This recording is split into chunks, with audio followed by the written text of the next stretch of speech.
74년도 한신대 입학하셔가지고 네. 한신대 당시 상황이나 뭐 대학에 대한 느낌 뭐 이런 것은 어떠신가요? 74년도가 긴급조치 1호부터 4호까지 발동된 시기입니다. 그래서 우리 선배 중에 2사람이 구속되어 있는 상태였고 3월 달부터 살벌했죠, 학교가. 뭐 들썩들썩하고 네. 긴급조치 1호부터 4호에 대한 이제 학생들 불만, 네. 또 수많은 구속자들이 네. 있는 것에 대한 그런 것들 항의 표시를 하기 위해서 예배실에 모일 때마다 이렇게 항의 시위라고 그럴까? 네. 그런 것도 하고 그랬습니다. 두 분이 구속되신 선배님들은 누구신지요? 박상희, 그다음에 박상희, 그다음에 무슨 준인데 까먹었네. 예. 그 왜 유명한 분들이냐면은 그 두 분들이 이제 말하자면은 이렇게 애인 관계인데 옥중에서 애를 낳았다. 박상희 씨가 옥중에서 애를 낳았어. 그래서 그때 신문에 크게 나오고 있어요. 무슨 사건으로 그렇게 되신 거죠? 긴급조치 1호는 네. 그 뭐지? 민청학년 관련 사건입니다. 1호는 그거 아니고 4호가 민청학년이고 1호는 뭐더라? 하여튼 뭐 있는데 까먹었네. 그때 뭐 장준하 선생 뭐 다 구속됐지 그때.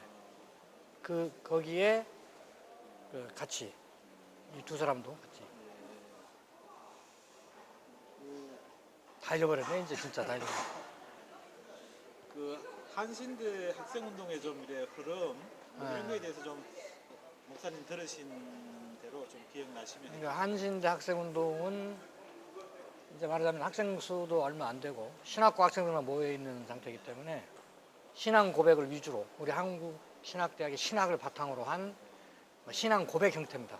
다른데 시국상명사는 우리는 신앙 고백이라고 표현하고, 그리고 그 대부분이 그 예배 형태를 통해서 반정부에 관한 의견이나 시국에 관한 얘기들을 하게 되죠. 그러니까 종교학교니까 예배를 하는 형태를 통해서.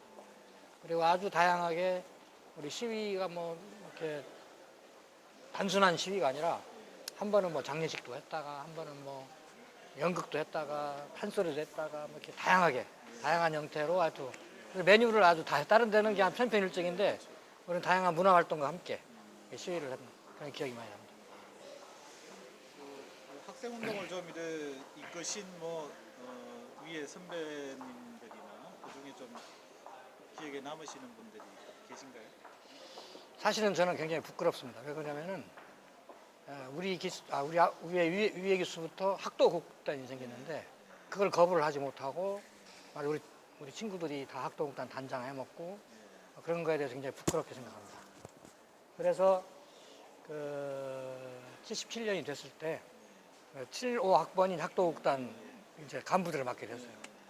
그래서 이제 몇몇 사람들이 이번에는 얘들을 중심으로 학도국단을 중심으로 하여튼 데모를, 학도국단의 데모를 그때 안 했으니까 학도국단 이름을 한번 치자. 메뉴를 또 바꿔 이제 우리 메뉴 이거니까. 그래서 학도국단 이름을 최초로 아마 우리가 데모를 했을 것 같아요.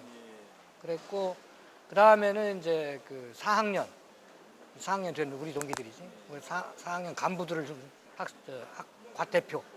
과대표들을 중심으로 하고, 그 다음에 내가 이제 마지막 한다 그래서 세 번 정도 77년에 데모를 하자 이런 계획을 세워가지고 첫 번째 했는데 오용식이라는 놈이 거기 들어가면 안 되는데 들어가 버려가지고 2번으로 끝나버렸지.